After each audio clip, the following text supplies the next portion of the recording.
अस्सलाम वालेकुम। कैसे हैं आप सब लोग? उम्मीद करती हूँ कि आप सब लोग खैरियत से होंगे। आज मैं जिस मूवी को एक्सप्लेन करने जा रही हूँ, इस मूवी का नाम है मेलिफिसेंट मिस्ट्रेस ऑफ इविल। वीडियो पर जाने से पहले आप सब लोगों से गुजारिश है कि प्लीज़ मेरे चैनल को लाइक, शेयर और सब्सक्राइब कर दीजिए। शुक्रिया। मूवी की शुरुआत में हमें मॉर्स के जंगल को दिखाया जाता है, जहाँ पर कुछ इंसान घुस आए होते हैं। वो इंसान दरअसल वहाँ के मैजिकल क्रीचर्स को चुराने आए होते हैं, जिसमें वो लोग कामयाब भी हो जाते हैं और वो वहाँ से जाने लगते हैं। लेकिन वहाँ पर एक और क्रीचर आ जाता है जो दिखने में बिल्कुल मेलिफिसेंट की तरह नजर आ रहा होता है, और वो उन दोनों को बुरी तरह डरा कर वहाँ से भगा देता है। उनमें से एक इंसान ग्लूमिंग फ्लावर के फील्ड में पहुंच जाता है, जिसके बाद वो वहां से भागकर आस्टर नामी किंगडम में पहुंचता है, जहां वो लिक्सपिटल नामी पिक्सी के पास जाता है और वो मोर से लाया हुआ क्रीचर उसको देता है, जिसके बदले में वो उसे कुछ सिक्के देता है और वो उसके कपड़ों से चिपके हुए ब्लूमिंग फ्लावर को भी ले लेता है। अब हमें अरोरा को दिखाया जाता है, जो कि अब मोर्स की क्वीन बन चुकी थी, और वो वहाँ की फेरिस के गुम हो जाने पर बात कर रही होती है। इतने में वहाँ पर उसकी पिक्सी आंटी आ जाती हैं, जो कि अपने साथ एक क्रीचर बनीतो को लेकर आती हैं। बनीतो अरोरा का क्राउन लेकर वहाँ से भाग जाता है, जिसे पकड़ने के लिए अरोरा भी उसके पीछे जाती है, और वो अपने क्राउन को एक ट्री के नीचे पाती है, जहाँ पर प्रिंस फिलिप उसका इंतजार कर रहा होता है। प्रिंस फिलिप अरोरा को प्रपोज करता है, जिस पर अरोरा हाँ कर देती है। डिवेल ये बात जाकर मेलिफिसेंट को बताता है, जिस पर मेलिफिसेंट को गुस्सा आ जाता है और वो उड़कर अरोरा के पास आ जाती है। दूसरी तरफ प्रिंस फिलिप को दिखाया जाता है, जो कि अपने किंगडम आ जाता है। वो अपने पेरेंट्स को अरोरा के बारे में बताता है कि उसने हाँ कर दी है, जिस पर उसका फादर किंग जॉन बहुत खुश होता है, मगर उसकी माँ क्वीन इंग्रेड खुश नहीं होती। मगर वो अपने बेटे के सामने खुश होने का दिखावा करती हैं और अरोरा और उसकी गॉड मदर को खाने पर बुलाती हैं।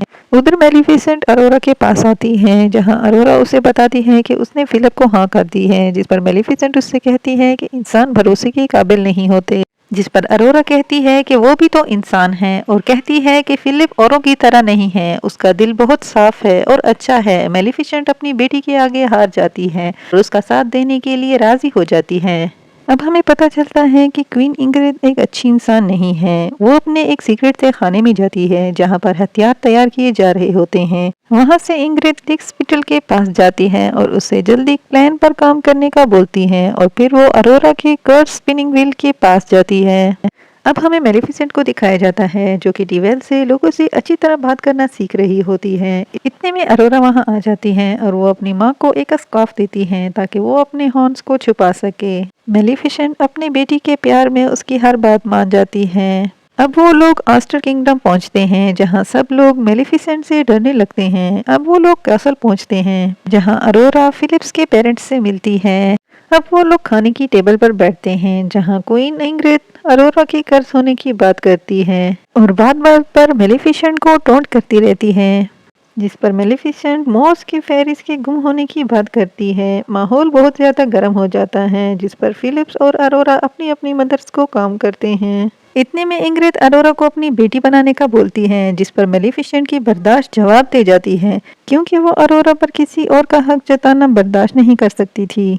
इतने में इंग्रिड किंग जॉन के पीछे छुपने की कोशिश करती है और किंग जॉन बेहोश हो जाता है, जिस पर इंग्रिड सबको कहती है कि मेलिफिसेंट ने किंग जॉन को कर्ज कर दिया है, जिस पर अरोरा मेलिफिसेंट को किंग जॉन को ठीक करने का बोलती है, जिस पर मेलिफिसेंट अरोरा को कहती है कि उसने किंग जॉन को कर्ज नहीं किया। अरोरा नाराज होकर किंग जॉन के पास चली जाती है, जिस पर मेलिफिसेंट उससे साथ चलने का बोलती है, मगर वो इनकार कर देती है।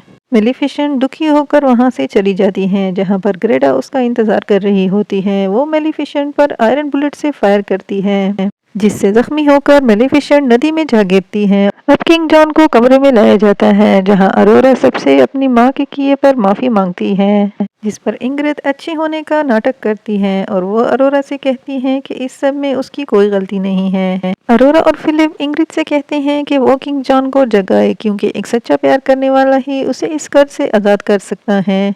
इंग्रिड किंग जॉन को जगाने की कोशिश करती हैं, मगर चूंकि वो उससे सच्चा प्यार नहीं करती थी, इसलिए वो उसे जगा नहीं पाती। उधर एक क्रीचर जो कि मेलिफिसेंट की तरह नजर आ रहा था, वो मेलिफिसेंट को पानी से बाहर निकालता है और वो उसे अपने साथ एक केव में ले जाता है। अरोरा मोर्स आती है जहाँ पर उसे डिवेल मिलता है। डिवेल उसको बताता है कि मेलिफिसेंट अभी तक मोर्स वापस नहीं आई। ग्रेडा इंग्रिड के पास आती है और उसको बताती है कि एक क्रीचर मेलिफिसेंट को अपने साथ लेकर गया है, जिस पर इंग्रिड ज्यादा खुश नहीं होती। और अब हमें इंग्रिड की आर्मी को दिखाया जाता है जो कि किसी हमले की तैयारी कर रहे होते हैं। उधर जब मेलिफिसेंट को होश आता है तो वो अपने आप को एक केव में पाती है जहाँ उसे कुछ आवाजें आती हैं, जिस पर वो उन आवाजों का पीछा करती हुई कुछ क्रीचर के पास आती है। वो क्रीचर दिखने में बिल्कुल उसके जैसे थे। वहाँ पर एक क्रीचर जिसका नाम बोरा था, वो कहता है कि हमें इंसानों से जंग करनी होगी क्योंकि इंसान हमेशा से उनका शिकार करते आए हैं, मगर अब बहुत हो गया, अब हमें उनसे जंग करनी पड़ेगी। मगर वहाँ पर एक कॉनल नाम का क्रीचर कहता है कि इंसान हमसे तादाद में बहुत ज्यादा हैं, जिस पर बोरा कहता है कि हमारे पास मेलिफिसेंट है। ये कहकर वो मेलिफिसेंट के पास आता है और मेलिफिसेंट अपनी पावर से उसे दूर कर देती है, जिस पर वो सबसे कहता है कि देखा मेलिफिसेंट के पास कितनी पावर है। ये कहकर वो वहाँ से चला जाता है। कॉनल मेलिफिसेंट को अपने साथ ले जाता है और उसे पूरी केव का विजिट कराता है, जिससे वो उसे बताता है कि बहुत साल पहले पूरी दुनिया में डार्क फेज और फेरीज रहती थीं, मगर जब इंसानों ने उनका शिकार करना शुरू किया तो उन्हें इस केव में छुपना पड़ा।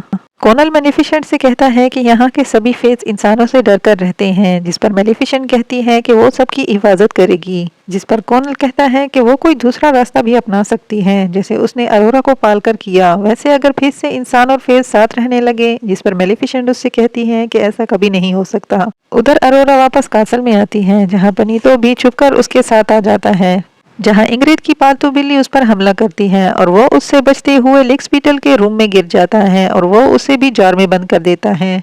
अरोरा इंग्रिड के पास आती है जहां वो उससे बताती है कि मेलिफिसेंट मोर में नहीं है, जिस पर इंग्रिड अरोरा को सब भूलकर अपनी शादी की तैयारी करने का बोलती है। उधर ग्रेडा ये ऐलान करती है कि 3 दिन में अरोरा और फिलिप्स की शादी होने वाली है और इस शादी में मोर्स और आस्टर के सभी लोगों को इन्वाइट किया जाता है।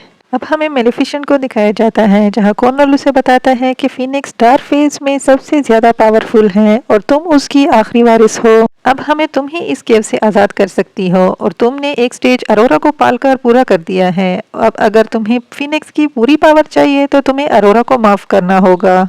जिस पर मेलिफिसेंट कहती है कि मेरी कोई बेटी नहीं है और उसने अपना रास्ता खुद चुन लिया है। अब वहाँ पर बोरा आता है और वो कॉनल से कहता है कि 3 दिन में अरोरा और फिलिप की शादी होने वाली है, यही अच्छा मौका है इन पर हमला करने का। उधर अरोरा इंग्रिड को अपनी शादी का ड्रेस दिखाती है जो कि फेरिस ने उसके लिए बनाया था, मगर इंग्रिड उसे दूसरा ड्रेस दिखाते हुए कहती है कि अब उसे इस महल के तौर तरीके के मुताबिक ड्रेसेस पहनने होंगे। मगर जल्द ही अरोरा इन सभी तौर तरीकों से तंग आ जाती है और उसे अपनी माँ मेलिफिसेंट की याद आने लगती है। उधर मेलिफिसेंट का भी यही हाल होता है, वो भी अपनी बेटी अरोरा को याद कर रही होती है।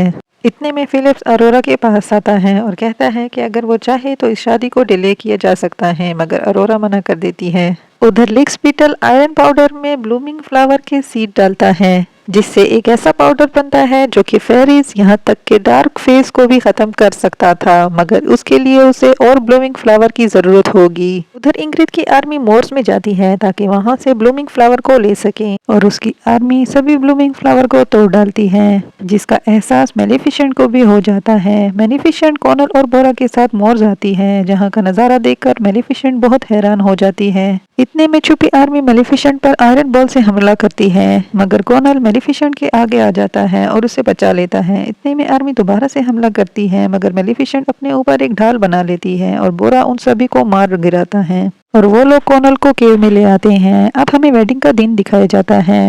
उधर अरोरा ये देखती है कि मोर्स के सभी क्रीचर्स वेडिंग अटेंड करने आ रहे हैं। उधर डेविल जो कि मेलिफिसेंट के जाने के बाद एक इंसान की शक्ल में था, उसे अंदर नहीं जाने दिया जाता। वेडिंग से पहले फिलिप अरोरा को एक फ्लावर देता है जो कि वही ब्लूमिंग फ्लावर था, जिसे देखते ही अरोरा को शक हो जाता है और वो चुपके से वहां से निकल जाती है। वो इंग्रिड के रूम में आती है जहां पर वो खड़े स्टैचूज के हेड को सीधा करती है तो वहां पर सीक्रेट डोर ओपन हो जाता है। उधर मेलिफिसेंट को बुरा लग रहा होता है कि उसकी वजह से कॉनल की ये हालत हो गई है। डिवेल जैसे तैसे करके कासल के अंदर जाने की कोशिश करता है। उधर मोर्स के सभी क्रीचर्स को चर्च के अंदर ले जाया जाता है। दूसरी तरफ अरोरा को डोर ओपन होते ही स्पिनिंग व्हील अपनी तरफ अट्रैक्ट करती है और वो लिक्सपीटल के रूम में पहुंच जाती है और वहां रखे स्पिनिंग व्हील की नीडल पर फिंगर रखने ही वाली होती है कि उसे एक फ्लैशबैक आता है और उसे पता चलता है कि ये सब किया कराया इंग्रिड का है। उसी ने ही किंग जॉन को कर्स किया था और मेलिफिसेंट बेकसूर है। वो लिक्स पीटल से कहती है कि उसने इन फेरिस को क्यों बंद करके रखा है, जिस पर अरोरा को पता चलता है कि लिक्स पीटल भी एक पिक्सी है और इंग्रिड ने उसके पर छुपा रखे हैं। इतने में वहां पर इंग्रिड आती है, जिस पर अरोरा उससे कहती है कि वो उसके बारे में सब जान चुकी है, जिस पर इंग्रिड कहती है कि बहुत साल पहले उसके फादर पीस चाहते थे मगर उनके किंगडम के हालात ठीक नहीं थे। मगर दूसरी तरफ मोर्स खुशहाली में था। मेरे भाई को मोर्स भेजा गया ताकि कोई मदद मिल सके, मगर मोर्स के लोगों ने मेरे भाई को मार डाला, मुझे और मेरे फादर को किंगडम से निकाल दिया। मेरी शादी किंग जॉन से हो गई मगर वो भी मेरे फादर ही की तरह निकला। उस दिन से मुझे मोर्स से नफरत हो गई है। और फिर अरोरा को पकड़वा कर रूम में बंद कर दिया जाता है। उधर बोरा अपने साथी फेस को लेकर आस्टर किंगडम पर हमला करने निकल जाते हैं और क्वीन इंग्रिड इसके लिए पहले से तैयार होती है।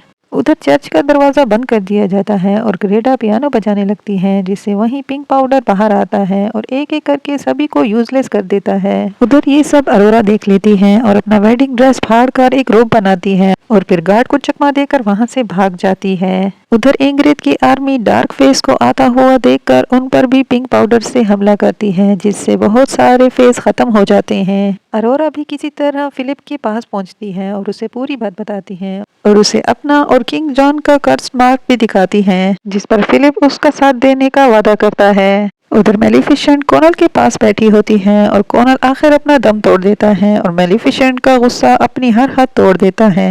उधर डार्क फेस दोबारा से इकट्ठे होकर दूसरी तरफ से आर्मी पर हमला करते हैं मगर उन्हें ज्यादा कामयाबी हासिल नहीं होती। उधर अरोरा चर्च का दरवाजा खोलने की कोशिश करती है, जहां डेविल भी आकर उसकी मदद करता है। फिलिप अपनी मां के पास जाता है और उन्हें रुकने का बोलता है, मगर उसकी मां तो नफरत की आग में अंधी हो चुकी थी और वो गार्ड से कहकर फिलिप को पकड़वाती है, मगर एक बलून की मदद से वो नीचे जंप कर देता है और वो गार्ड भी उसके साथ नीचे आ जाता है और दोनों के बीच में फाइट होने लगती है। फिलिप उसे समझाता है कि इस लड़ाई का कोई फायदा नहीं है, उल्टा हम मासूम जानों का नुकसान कर रहे हैं। उधर चर्च में उन पिक्सीज में से एक पिक्सी पियानो के होल में चली जाती है, जहां से पाउडर आ रहा था और वो पाउडर की वजह से एक पौधे में तब्दील हो जाती है और सभी होल्स को बंद कर देती है। उधर गार्ड आकर अरोरा और डिवेल को पकड़ लेते हैं। इतने में वहां मेलिफिसेंट आ जाती है और डिवेल आखिरकार इंसान से भालू में तब्दील हो जाता है और वो चर्च का दरवाजा खोल देता है। अरोरा अपनी माँ को देखकर खुश हो जाती है और मेलिफिसेंट भी अपनी बेटी पर एक निगाह डालती है और चली जाती है और सभी पर अपनी पावर से हमला करती है।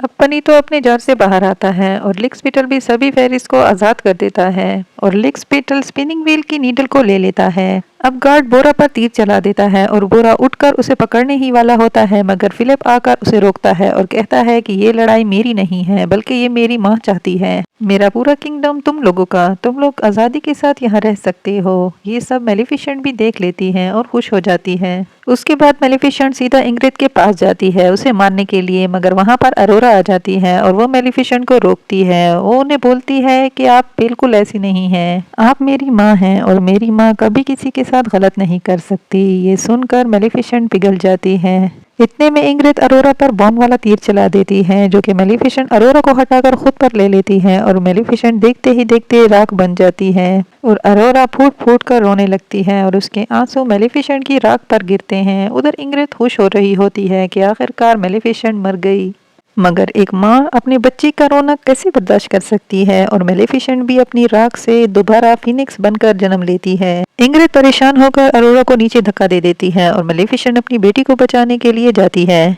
उधर इंग्रिड भागने की कोशिश करती है, मगर फेज आकर उसको पकड़ लेते हैं। मेलिफिसेंट अपनी बेटी की जान बचा लेती है और वो फिर अपनी असली शक्ल में वापस आ जाती है। अरोरा जाकर अपनी माँ को गले से लगा लेती है। मेलिफिसेंट डिवेल से भी मिलती है। फिर वो फिलिप से पूछती है, क्या तुम अरोरा से शादी करोगे, जिस पर वो हाँ कर देता है। लिक्स पीटल मेलिफिसेंट के पास आता है और उसको वो नीडल देता है, जिसे मेलिफिसेंट डिस्ट्रॉय कर देती है, जिसके साथ स्पिनिंग व्हील भी डिस्ट्रॉय हो जाता है। फिलिप और अरोरा सबसे कहते हैं कि आज के बाद इंसानों और फेज के दरमियान कभी जंग नहीं होगी और आप सबको हमारी शादी में इनवाइट किया जाता है। फिर मेलिफिसेंट पूरे किंगडम को फूलों से सजा देती है और अब किंग जॉन का भी कर्ज खत्म हो चुका था।